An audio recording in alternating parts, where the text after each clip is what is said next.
Okay, so what I have here is the Rennline adjustable motor mounts. So this is the directions, and then this is the actual product. Comes with three different settings. There's the yellow is street, that's the softest. Then there's sport, and then there's race. I think I'm gonna go with the sport. I have a feeling this might be a little bit on the stiffer side, but I don't want to go with street and then drive the car and then think, oh, I could have went a little bit stiffer. So I want to go with this, then I'll know whether it's too stiff, and then I'll go drop down, or if it's fine, I'll just keep it at that. I don't think I want to be at race. Okay, so you have to pre-assemble these things based on the directions. I can make sense of it all. Like that.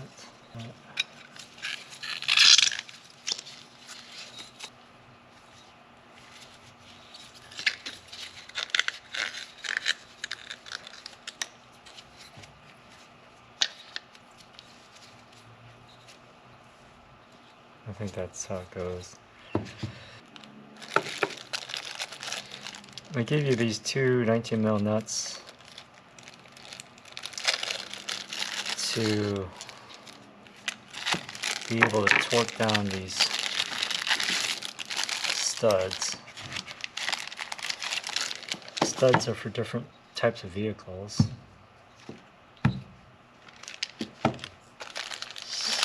I believe it's the longer stud. So it's got to be the longer studs. It says for the 997, 134mm stud. And then for the other vehicles like the 993, 987, it's the shorter ones. So I'm going to go with the longer ones. Okay, I realized I didn't have to pre-assemble as much as I did. So I need to put this stud onto this hanger with red thread locker.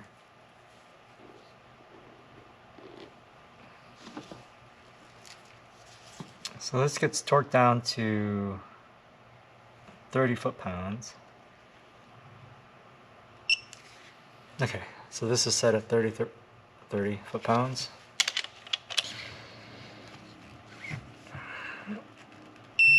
All right.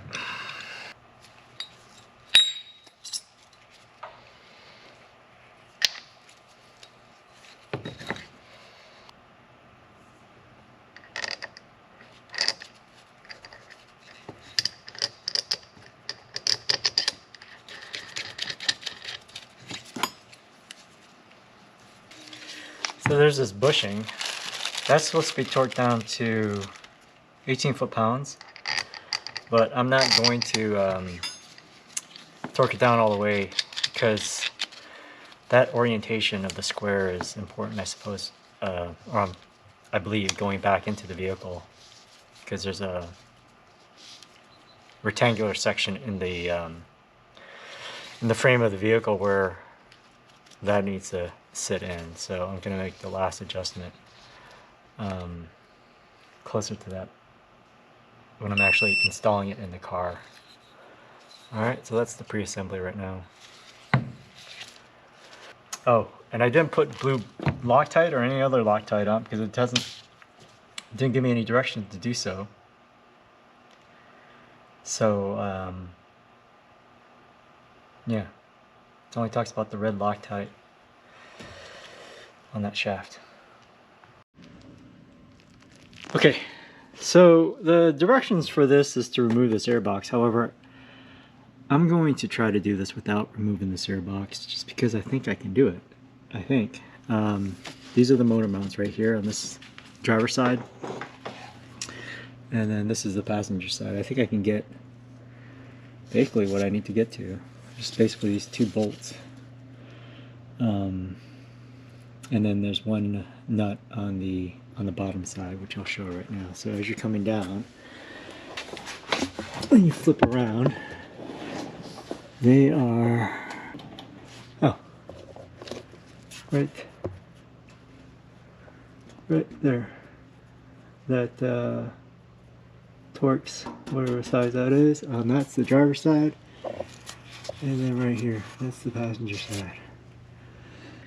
Okay, it turns out I will take off this airbox because I realized I won't be able to get certain bolts and torque them down afterwards.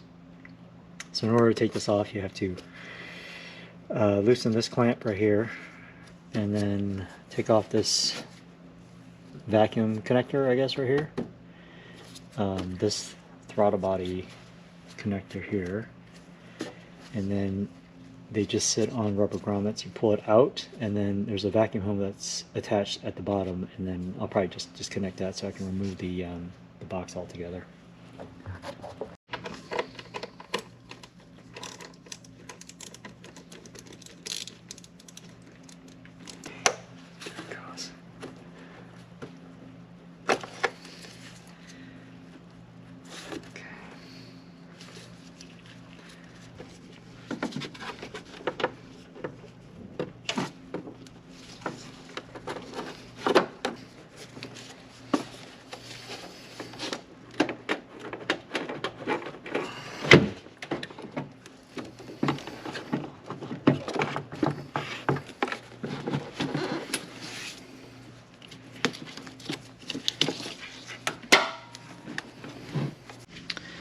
Okay, so in one of the instructions, I want to say it's PFC Auto or PCF Auto or Euro online on YouTube, they don't disconnect this hose because it's a pain in the ass to get out. So I try to just pull it out. It's really hard to do. It's kind of awkward. I'm just basically pulling the airbox on a high chair. So now we have full access to these engine motor mounts, two 13 mil, and then on the bottom there's that one. It's like a Torx 55 or something like that.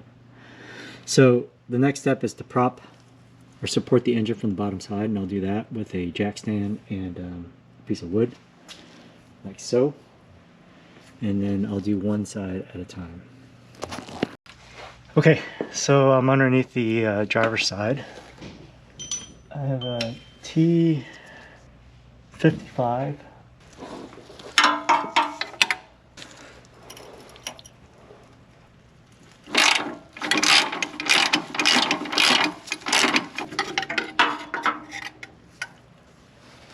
Okay, there it is. That's what it looks like.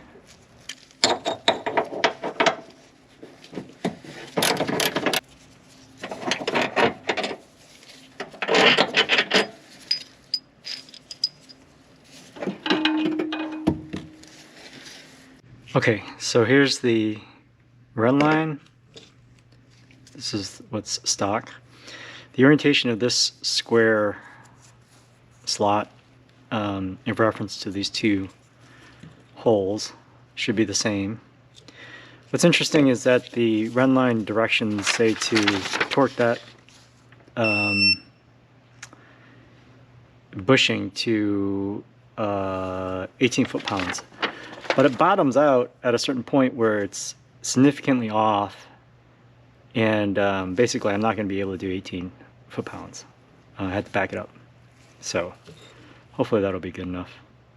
I can't imagine it's going to really spin out of any kind of orientation, but nonetheless, in full disclosure.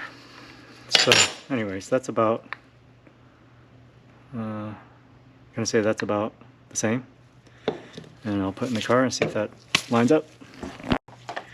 Okay, so I'm compelled to kind of go over an issue that I found with this Rennline motor mount. So basically what's happening is this stud is ever so slightly too long right here at this tip. So if you look at these two tips, the rounded part of this versus the pointed part of this, it doesn't allow, what happens is the nut, the T55, it bottoms out.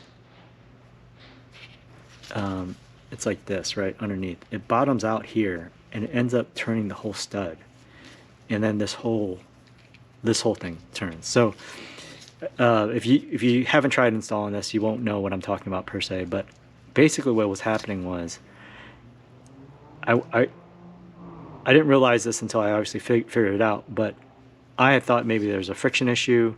I had to tighten this. We call it a nut bushing. I thought that had to be a lot tighter. This is at 18 foot-pounds, which is not that much.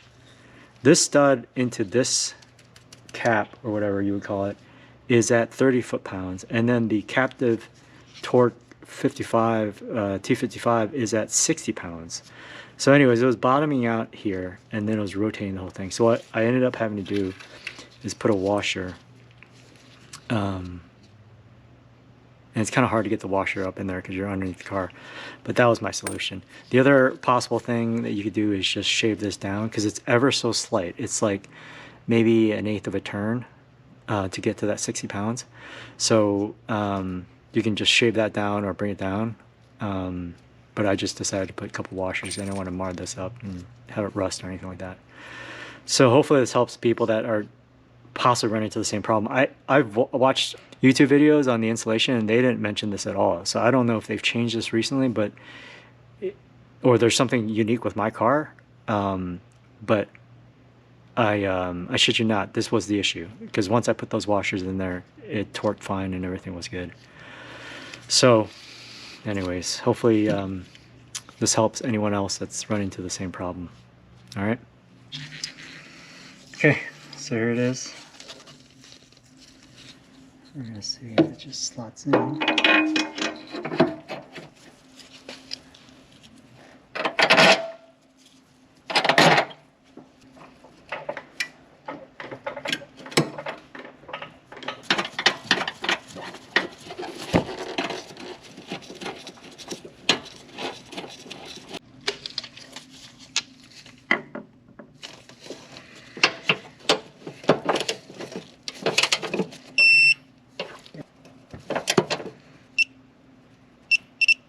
Okay, I'm back underneath the car, and this T55 is set to 60 foot-pounds, I believe. Yeah, 60 foot-pounds.